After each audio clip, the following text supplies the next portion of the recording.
Aleluia. Glória a Deus. Ele é Senhor. Aleluia. Aleluia. Exaltado é o nosso Deus. Aleluia. A paz do Senhor.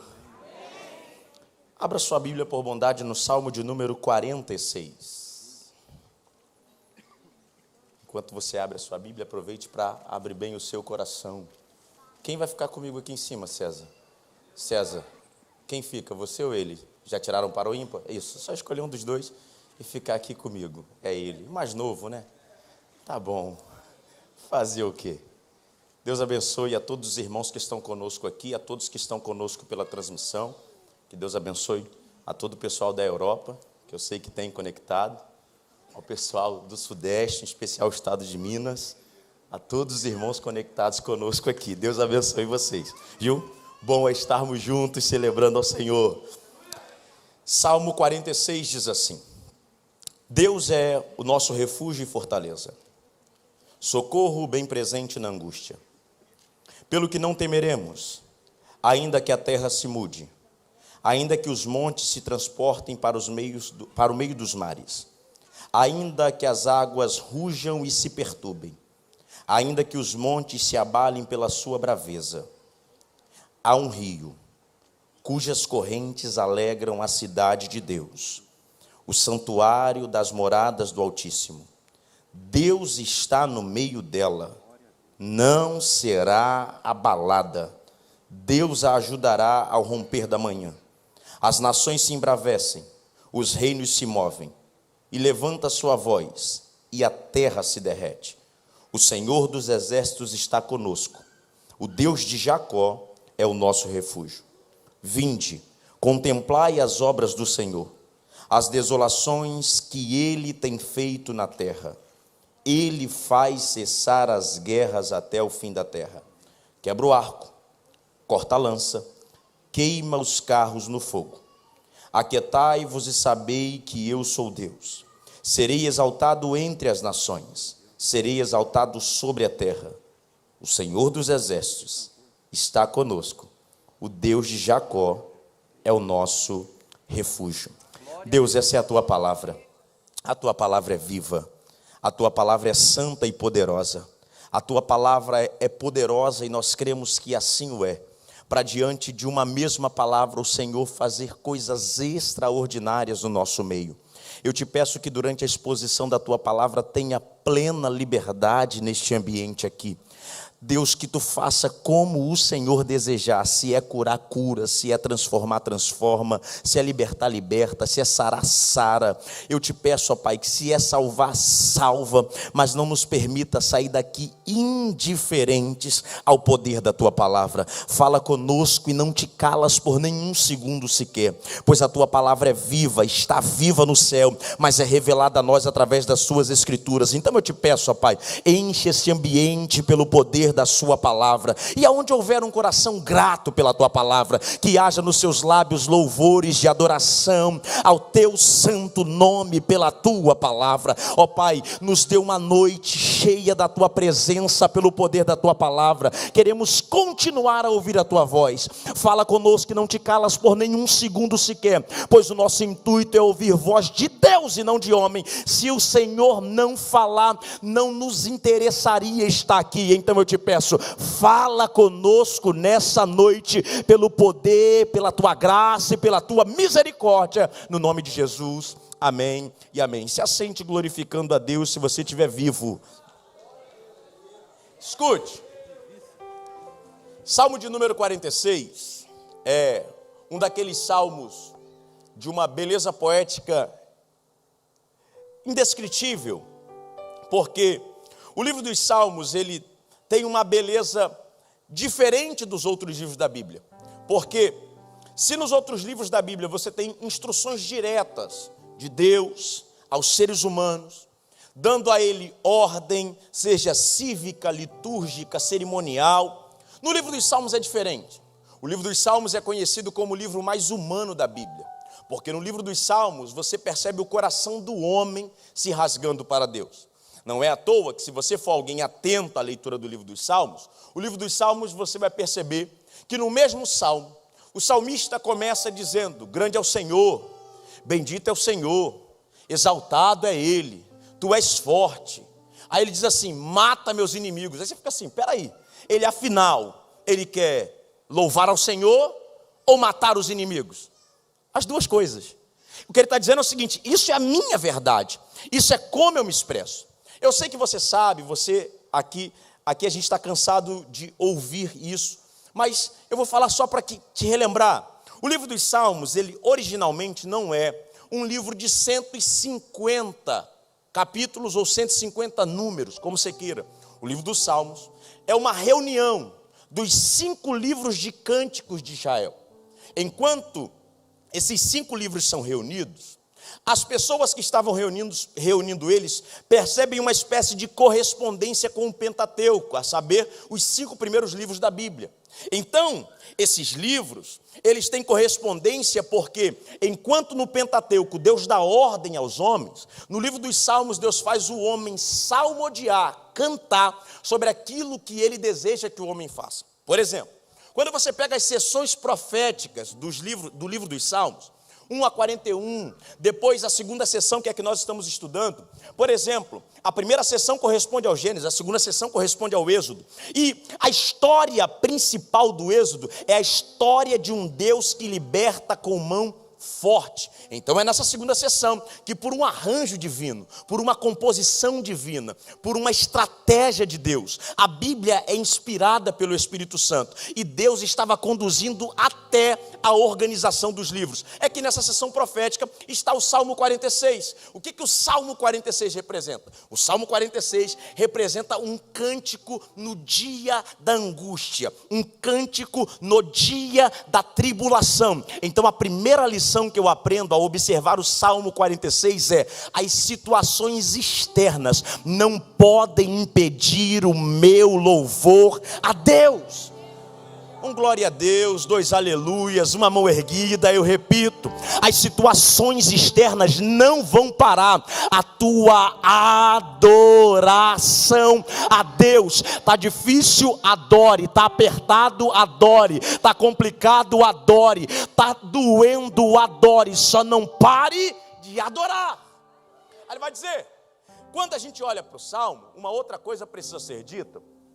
A gente precisa entender o seguinte: entender um pouco sobre a história do Salmo me dá uma noção mais clara sobre o que aquilo representa. Vou tentar te explicar.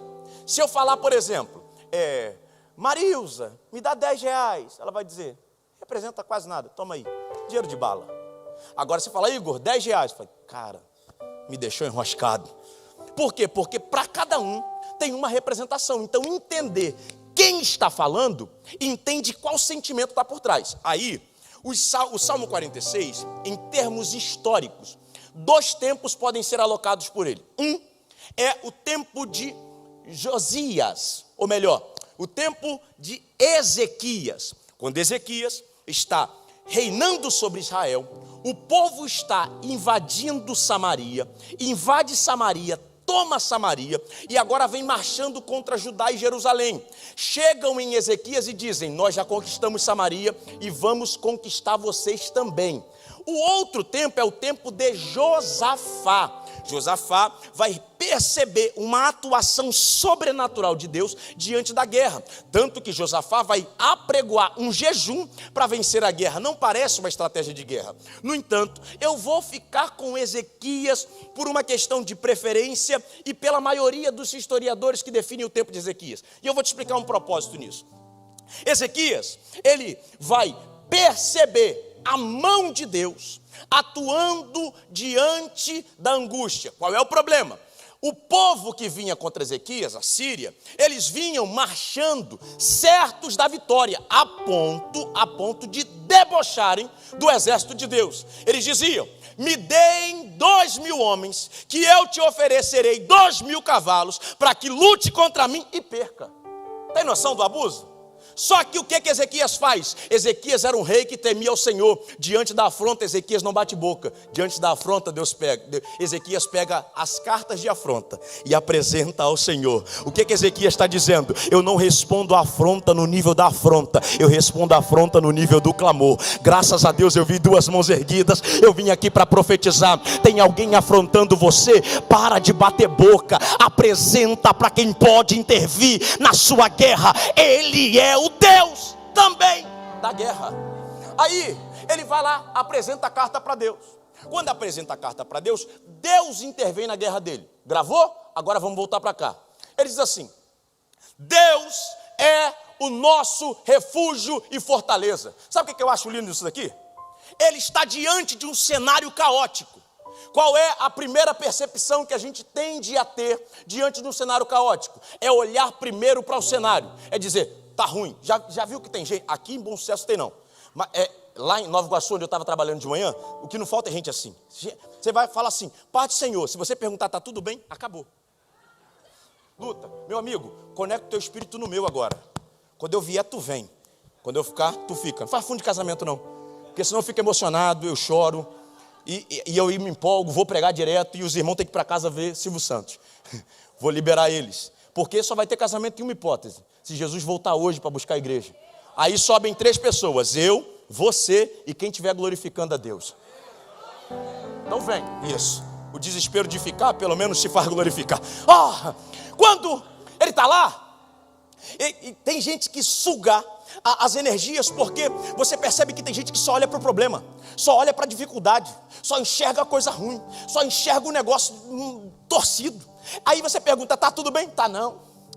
O meu exame que não sai, a fila do CIRREG que não anda, é meu auxílio que está bloqueado, minha aposentadoria que não anda, é minha empresa que não engrena, é isso que não acontece, é meu casamento. Gente que vive olhando para o que é ruim. Só que agora eles estão diante de uma situação de complicação e possível derrota. E como é que eles falam? Primeiro você vai falar sobre o inimigo? Não, primeiro eu vou falar sobre Deus. Deus é o nosso refúgio e fortaleza. Eu vim dizer, para de olhar para o problema primariamente, olha para aquele que pode resolver o seu problema. Ergue as mãos aos céus, celebre a Deus diante dessa situação, abra o seu peito, enche essa voz e diga: Deus é o nosso refúgio e fortaleza. Então, ele diz o seguinte: diante da situação difícil, eu primeiro olho para cima. Deus é o nosso refúgio e fortaleza. Se eu pegasse a partícula Deus é, já bastaria para a gente adorar a Deus. Por quê? Porque Deus não precisa de complemento para ser. Ele é sem complemento nenhum. 2 aleluias, glória da Beth, eu repito. Se eu disser que Deus é, acabou. Não há derrota para um Deus que é. Tudo que você precisar, Deus já é. Ele é a resposta para tudo. Deus é. Aí ele completa, o quê? Nosso refúgio e fortaleza. Apesar de parecer uma expressão parelha, Márcia, não é. Márcia que fez a pregação. Tem que falar, senão esses meninos depois me pegam na sala. Deus é o nosso refúgio e fortaleza. Refúgio é uma coisa, fortaleza é outra. Refúgio eram espécie de cavernas. Eram locais que se faziam para que refugiados se alocassem lá dentro para se esconder do inimigo. Então, o que o salmista está dizendo é: Deus é a minha proteção. Deus é aquele que me guarda. Deus é aquele que me defende do inimigo. Deus é aquele que está comigo no dia das minhas dificuldades. Deus está aqui. Aí ele vai dizer assim: Deus é o nosso refúgio. Só que se fosse só isso, já estava bom. Mas ele não é só refúgio, ele também é fortaleza. Fortaleza é diferente. Fortaleza é uma espécie de construção murada, aonde você tem torres. Lembra daqueles filmes que você já viu, filme de época? Aonde no muro tem uma torre que fica acima do muro, aonde tem os atalaias, os vigias. Aquilo dali é uma fortaleza. Para que serve a fortaleza? Porque se no refúgio ele protege, na fortaleza ele percebe as movimentações do inimigo. Você não vê, irmão. Se no refúgio ele me guarda, na fortaleza ele diz: eu não sou pego de surpresa. eu sei o que tramam contra você, estou atento, vigilante, e eu sou o Senhor para responder. Ele diz, Ele é o quê? Nosso refúgio, me guarda, minha fortaleza, se antecipa aos ataques do adversário contra a minha vida. Eu vim dizer, se a sua vida estiver nele, ele será o seu guarda, ele será o seu vigia, ele será a sua proteção. Deus é o nosso refúgio e fortaleza.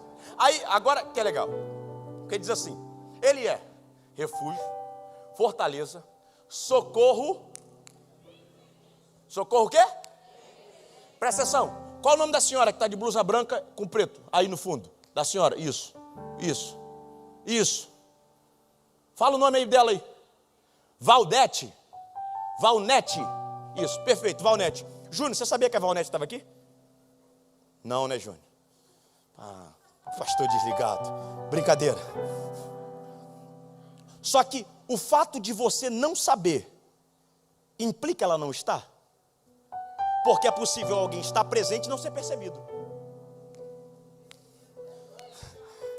Deus não é socorro presente.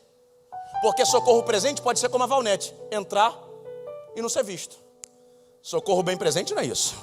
Socorro bem presente é dizer, chegou.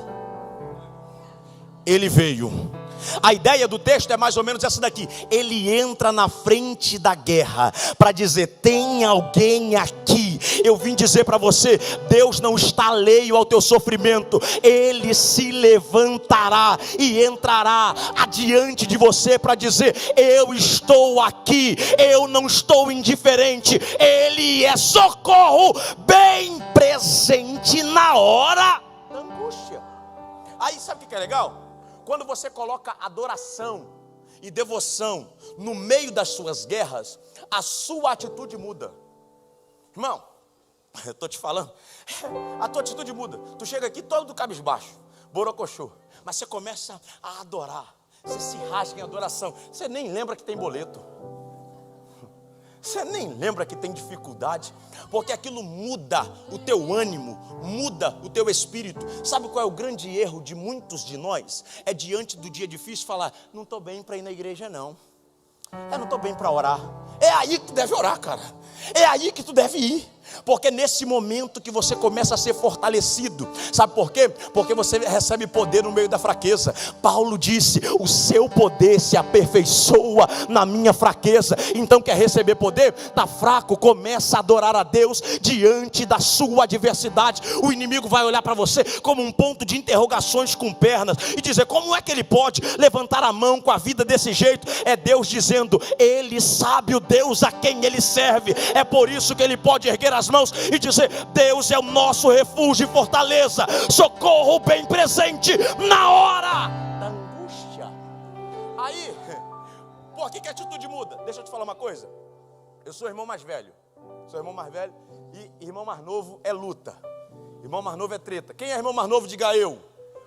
Fala comigo, luta. Você é luta. Irmão mais novo é luta, mano. Luta, tô te falando. Ele arruma as tretas dele na rua. Aí quando não dá pé para ele, o que ele fala? Chamar meu irmão. Aí eu ia lá, sempre fui grandão, mas sempre fui medroso. Mas eu chegava botando bronca, falava assim, o que está rolando aí? Qual foi de vocês? Ele dizia, nada não. Aí na hora que eu falava, meu irmão que era mais novo ficava assim, fala aí agora. Por quê? Porque quando você percebe quem está do teu lado, a tua postura muda. Irmão, como é que ele começa dizendo? Deus é o nosso refúgio e fortaleza. O inimigo está dizendo, vou vencer, vou atacar, você vai perder. Mas ele resolve saber a quem ele adora no meio da dificuldade. Como é que começa o versículo 2? Pelo que temeremos.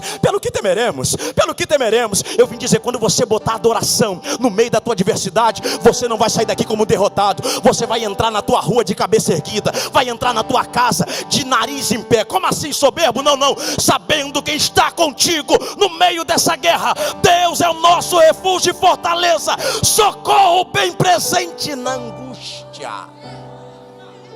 Aí vai dizer, pelo que temeremos, ainda que a terra mude. Se há uma máxima do nosso tempo, são as mudanças que a terra está tendo. sejam elas sociais, sejam elas econômicas, sejam elas políticas, sejam elas religiosas, mas também está tendo mudanças geográficas. Ele vai dizer uma terra em caos. Ele vai dizer assim: ainda que os montes se transportem para os meios dos mares, ainda que as águas rujam e se perturbem. A gente percebe agora, há poucos dias atrás, terremoto, morte de milhares de pessoas. Então, peraí, aquilo que é mais sólido, porque, por exemplo, você já ouviu a expressão do chão não passa? Quem que já ouviu, diga amém. Sabe o que essa expressão diz? O chão é o lugar mais seguro para estar. Ele está dizendo, aquilo que você julga mais seguro pode ser movido, pode estar abalado, pode ser sacudido. Isso não muda. Deus é o nosso refúgio e fortaleza, socorro bem presente na hora da angústia. Ele está dizendo, as situações não alteram o Deus a quem eu sirvo. Eu vim dizer, você achou que eu não sabia qual era o tema do ano? Ano de manter uma fé inabalável, né? Qual é o problema? É que a gente vai falar de manter aquilo que a gente nem busca desenvolver. Por exemplo, quem aqui ainda não tem carro, diga amém. Ainda, ó. Quem ainda não tem carro, diga amém. Então tá bom, se tu não tem ainda, compra o sorteio. Ainda dá tempo, não sorteou? Vai que é o teu. Ainda não tem. Alguém que não tem carro pode manter carro? Porque o primeiro passo para manter é ter. Só que o que é fé? Aí você vai dizer, fé é o firme fundamento das coisas que se espera, a certeza das coisas que não se vê. Show, o que é fé? Fé é confiança no caráter de quem fala. Quando eu sei quem fala, eu sei por que tenho fé nele. Eu não tenho fé no que ele faz, eu tenho fé em quem ele é. Então, olha o que o povo está dizendo. Eu não estou falando primeiro do que ele faz, eu estou falando primeiro de quem ele é.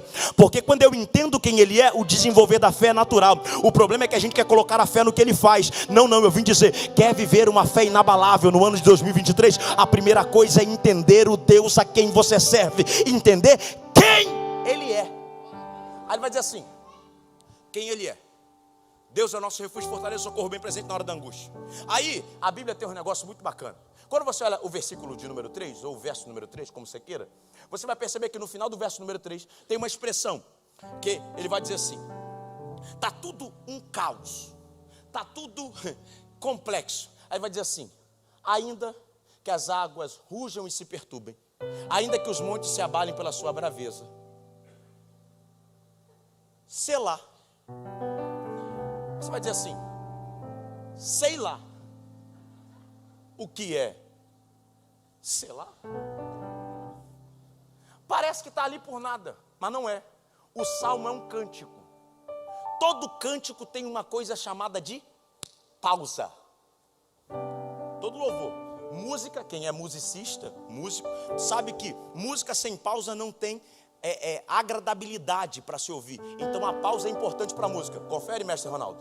Perfeito? Só aprendi isso. Se mandar eu falar mais coisas, eu estou lascado. É só até aqui que Deus me deu, ponto. Então, a música carece de pausa. Só qual é o problema, Márcia? É que tem gente que confunde pausa com final. Aí alguém olha e fala assim, do jeito que está, acabou. Não tem mais jeito. Não dá mais. Só que é apenas uma. Nunca confunda pausa com ponto final. Pausa é pausa. Ainda terá cânticos espirituais depois desta pausa. Eu lembro, vocês são muito novos, muito modernos e muito cariocas da gema. Eu sou natural de Codó, até o nome da cidade da Pena, né? No Maranhão, até o nome, Codó, é o nome da minha cidade. Aí falaram assim, não, você vai mudar para o Rio de Janeiro, vai morar agora com a sua mãe no Rio de Janeiro. Aí eu vim morar em Austin. Por que vocês estão rindo, cara? É porque você fala assim, Rio de Janeiro, você imagina, moro num país tropical. Não, vim para Austin. Aí lá em Austin, estou lá morando em Austin. Você percebe o seguinte, que tem uma galera que fazia aqueles congressos de irmãs, lembra? Congressos de irmãs, aqueles que dava vento, lembra? Escolhe tecido, Aí uma não gosta, manda para a costureira, o braço aperta, a saia fica curta, a outra fica apertada demais, a outra fica longa demais, aí fica aquela brigalhada por conta do congresso. Aí as irmãs ensaiavam uns hinos. Dentre os hinos que ensaiaram, entre a década de 80 e de 90, tinha um hino de uma irmã chamada Lauriette, chamado Dias de Elias. Talvez alguém tenha ouvido esse hino.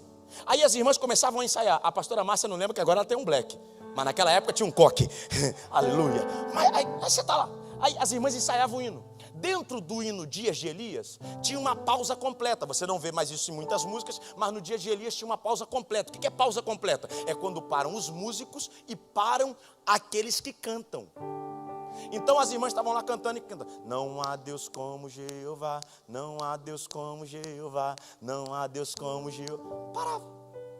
Aí qual é o problema? É que quem estava regendo, era assim, regendo aqui. Às vezes o sonoplasta desligado, não era como Josué, ligado, Josué ligado. Ele desligado, não sabia que era pausa. Aí estava lá, o CD falecido, você não conhece quem é? Depois você pesquisa no Google, CD. Aí de repente dava pausa, quando dava pausa, o sonoplasta, plá! A irmã estava fazendo isso aqui, ó.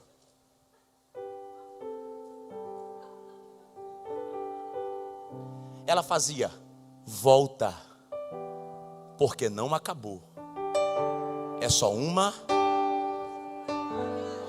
Alguém olha e diz, não tem mais jeito. Eu vim te dizer o que está depois da pausa. Há um rio, há um rio, há um rio, há um rio, há um rio, há um rio, cujas águas alegram as cidades de Deus, a morada do Altíssimo. Ele está dizendo, não haverá. Já tem. Se tu não der glória a Deus por isso aqui, Antônio, não vai dar por mais nada. Essa é a parte mais legal. Ele está dizendo, a resposta que você precisa, eu não vou produzir. Já tem. A resposta que você precisa é só você não parar. Eu sei quando estou orando, sei quando estou pregando, mas sei quando estou profetizando. E agora eu estou profetizando pela palavra. Tem gente que veio aqui dizendo, eu quero ouvir uma resposta de Deus. Então está aí a resposta que você precisa. Não para, que a resposta de Deus para a sua vida vai se apresentar a um rio cujas águas alegram a cidade de Deus. O que é isso, Igor? Te explico. Quando Ezequias está sitiado, o inimigo fecha as fontes externas. E Israel, você que já foi a Jerusalém, se eu pobre fui, você vai. Quando você for, de novo, eu pobre de Codó para Ausch fui, você também vai. Quando você for, você vai ver que Israel não tem rio. Não tem. Só que Ezequias, no período, por isso que eu acredito ser o período de Ezequias, e por isso agora eu estou te explicando, que Ezequias construiu uma espécie de aquedutos subterrâneos. O que é isso? Eles pegavam uma espécie de cano d'água que vinha de fora e passava por debaixo da terra. Então o que o inimigo fazia, Vitor? Fechava as fontes. Só que antes do inimigo fechar a fonte, já tinha uma providência de Deus que o inimigo não conseguia pegar. É por isso que tu está 3 meses sem receber salário, mas come todo dia. É por isso que a coisa está apertada na tua casa, mas todo dia tem uma comidinha lá na mesa. É por isso que você fala assim, não sei como é que as contas fecharam esse mês. É Deus dizendo, antes do inimigo achar que fechou, eu já tenho a providência que você precisa. Há um rio cujas águas alegram a cidade de Deus. Então peraí, há um rio cujas águas alegram a cidade de Deus, o lugar da morada do Altíssimo. Então peraí, esse rio, ele não só alimenta, esse rio traz alegria. Deus projetou você para ser feliz. Eu sei que a gente foi criado no evangelho da tristeza. Estou te falando, diante de Deus. O que, irmão? Quem é da antiga sabe. Se você falava assim, pô, paguei todas as contas esse mês, os filhos estão tudo na igreja, está todo mundo bem. Fala assim, tem alguma coisa errada aí. O inimigo não está fazendo nada. A gente foi criado nisso, cara. Não, se tá tudo certinho, tem alguma coisa errada com você. O inimigo tem que estar te retalhando. Não, Deus te projetou para ser feliz. Projetou. Só que aonde está a felicidade é que é o segredo. Por que a cidade é alegre? Porque ele está dizendo, é no lugar certo que a alegria é produzida. Então não adianta passar 4 dias pulando achando que a alegria está lá fora. A alegria está aqui dentro. Porque quando você está aqui dentro, a alegria de Deus é produzida para você. Você pode não viver os melhores dias da sua vida, mas viverá dias alegres na presença do Senhor. Há um rio cujas águas alegram a cidade de Deus. Aí ele vai dizer assim, o lugar da morada do Altíssimo, Deus está no meio dela. Deus está no meio dela. Então peraí, o inimigo está de fora atacando, eles estão presos aqui dentro, e Deus está no meio dela. Deus está com ela diante das suas aflições. Eu vim dizer, no dia mais difícil da sua vida, Deus estará com você. Deus estará com você. Sabe o que eu lembro? De Elias. Lembra de Elias? Elias tem um dia, Elias fica soberbo, besta. Aí Elias diz assim, parei de pregar, eu vou preservar o Senhor. Olha a ideia dele, Edilson. Vou preservar o Senhor, porque só tem eu. Elias vai para onde? Para uma caverna. Na caverna, o que me chama a atenção é o seguinte, é que tem gente boa que fala assim, o que você está fazendo aí? Porque tem gente que só vai até a porta da caverna. Diz, teu lugar não é? Sai da... Deus não diz isso para Elias. Deus diz, o que fazes? Então peraí, Deus não está de fora dizendo sai, Deus está de dentro dizendo, tu tá mal? Eu estou contigo, dentro da caverna. Eu não estou distante do teu sofrimento. Eu sei qual é a situação que você está vivendo, e eu conheço de perto. Deus está no meio dela. Deus está na sua vida. Deus está na sua história. Deus não te abandonou. Não será abalada. Cadê os músicos? Vem para cá, rápido. Voado, cadê eles? Isso. Que assim os irmãos acreditam que está acabando. A gente engana eles mais uma meia hora. E aí a gente libera você. Deus está no meio dela. Só os músicos, o Sidney não. É importante. Fica aí ligado. Deus está no meio dela. Ela não será abalada. Espera aí, gente. Nessa hora aqui, é porque as minhas experiências são arroz com feijão, tomate e ovo. Nessa hora, eu estudando sobre esse texto, me lembrou do seguinte, talvez você não vai conseguir alcançar a ideia, mas depois você pergunta a algum primo pobre. Todo mundo tem um. Você não vai entender, mas você tem um primo pobre que entende. No Maranhão, na cidade de onde eu vim, tinha aqueles circos volantes, que iam para uma cidade, depois iam para outra, depois iam para outra. O que eles faziam? Eles montavam o circo na cidade. E a gente que era criança, garoto, 7, 8 anos, a gente não tinha como pagar ingresso. Então, vou confessar meu pecado. A gente fazia o quê? Pulava, entrava por debaixo da lona do circo, passava por entre a arquibancada e saía antes do espetáculo acabar. Mas tinha uma particularidade entre todos os circos. Qual era? Você vai lembrar que no meio do circo, tinha uma estaca, lembra? No meio do circo. Essa estaca sustentava toda a estrutura da lona. Deus está no meio dela. Se comprometer a estaca do circo, cai tudo. O que Deus está dizendo é, família, eu sustento. Emprego, eu sustento. Casa, eu guardo. Família, eu sustento. Por que ela não será abalada? Porque Deus está no meio dela. Quem te guarda, quem te sustenta, quem te protege é o Senhor. Deus está no meio dela e ela não será abalada. Então, você não está de pé para bater no pé e dizer, você não sabe quanto tempo eu oro. Louvado seja o meu nome. Não. Glorificado seja eu. Você está de pé porque o Senhor está na tua história dizendo: permanece, fica de pé. Deus é quem tem te sustentado. E se não fosse a graça de Deus, você já teria caído, assim como eu. Mas Deus tem nos preservado e dizendo: se não fosse a minha presença, você já tinha ido abaixo. Mas Deus está no meio dela. Deus está no meio dela. Deus está no meio dela. Alguém pode celebrar a Deus, por alguns segundos, porque Deus está na tua história. A pandemia não te matou, a cirurgia não te matou, o acidente não te matou. É Deus dizendo: eu estou guardando você, eu estou preservando a tua história. Deus está no meio dela, ela não será abalada. Vem, que agora a gente vai acabar mesmo. E aí, é isso que eu estou falando. Nesse pico, mas faz baixinho que eu tenho que pregar até quarta-feira. Isso. Senão já era. Deus está no meio dela. Ela não será abalada. Deus a ajudará. E isso bem cedo.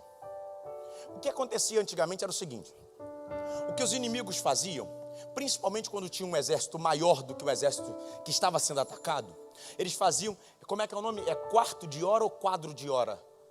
Quarto de hora. É porque eu não servi o quartel, então não sei. Mas eu fico pesquisando as coisas dos outros. Quarto de hora. Então o que eles faziam? Faziam um quarto de hora para vigiar o inimigo. E na hora que o maior número de inimigos estivesse dormindo, estivessem mais fragilizados, eles atacavam. Então, qual é o horário que era mais fácil de atacar? Na quarta vigília da noite, entre 3 e 6 da manhã. Então, quando ele diz Deus ajudará, isso bem cedo, ele está dizendo o seguinte: pode dormir. Porque acerca dos teus inimigos, quando eles acharem que vão te pegar desprevenidos porque você está dormindo, eu vou te lembrar de um outro salmo: deitei, dormi e acordei, porque o Senhor, eu vim dizer, você terá noites tranquilas. Deus te guardará quando você não tiver força de reação. Deus será a tua ajuda quando o inimigo achar: agora eu derrubo. Deus diz: não, estou de pé, atento, e ele está sendo ajudado por mim.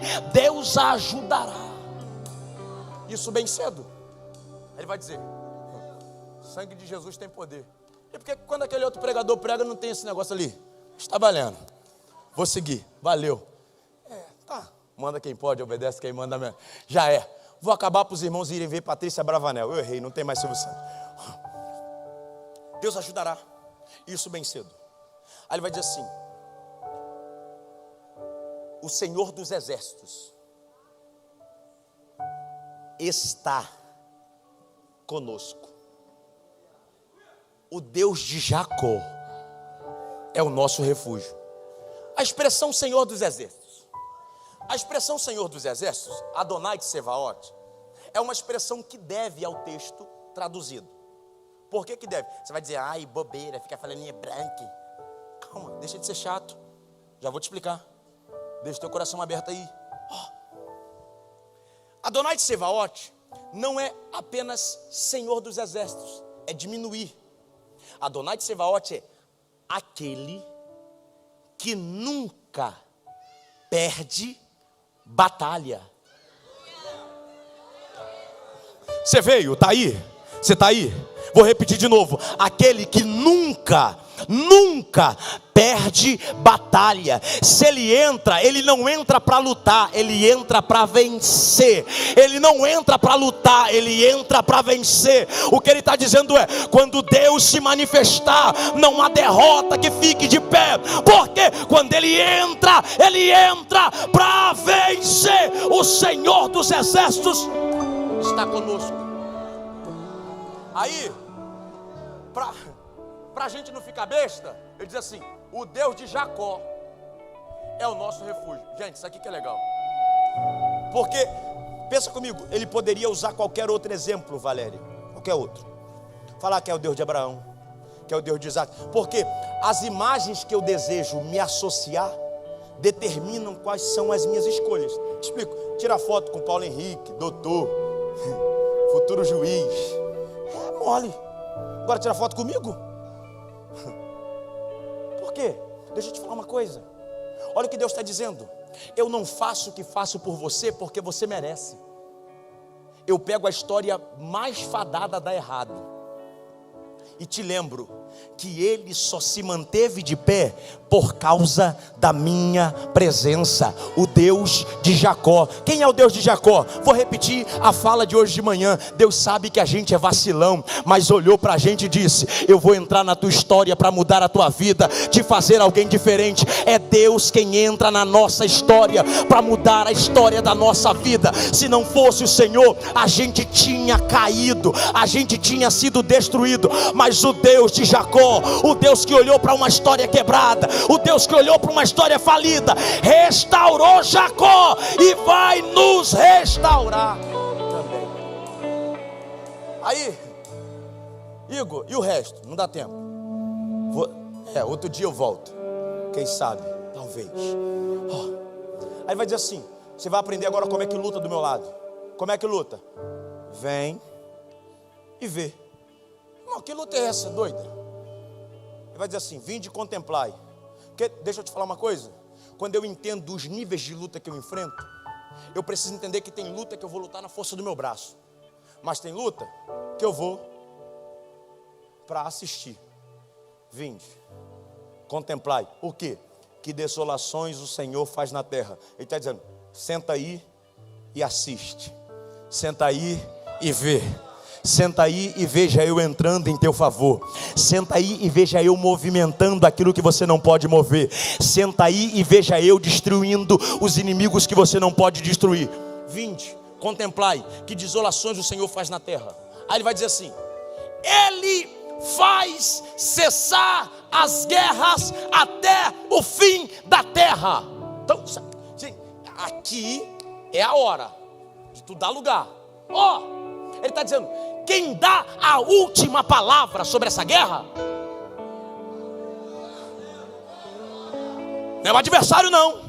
Ele está dizendo: vou invadir, vai não. Vou matar, vai não. Vou levar, vai não. Vou destruir, vai não. A última palavra é dele. Ele faz cessar as guerras até o fim da terra. Como é que ele faz? Quebra o arco, corta a lança, queima os carros no fogo. Rapidinho. Queima os carros no fogo. Sidney, vem. Tá? Isso. Renova aí, Josué. Bota mais 40. Brincadeira. Ele vai dizer assim: queimar os carros no fogo é o seguinte: o adversário naquela época, quem tinha carro tinha vantagem. Quem tinha carro tinha vantagem. Então quando ele diz queima os carros no fogo, eu tiro a vantagem que o adversário acha que tem sobre você. Aí ele diz assim: quebra o arco, corta a lança. Arco, Oséias, artigo para atacar quem está longe. Ele diz: eu te livro dos ataques de longe.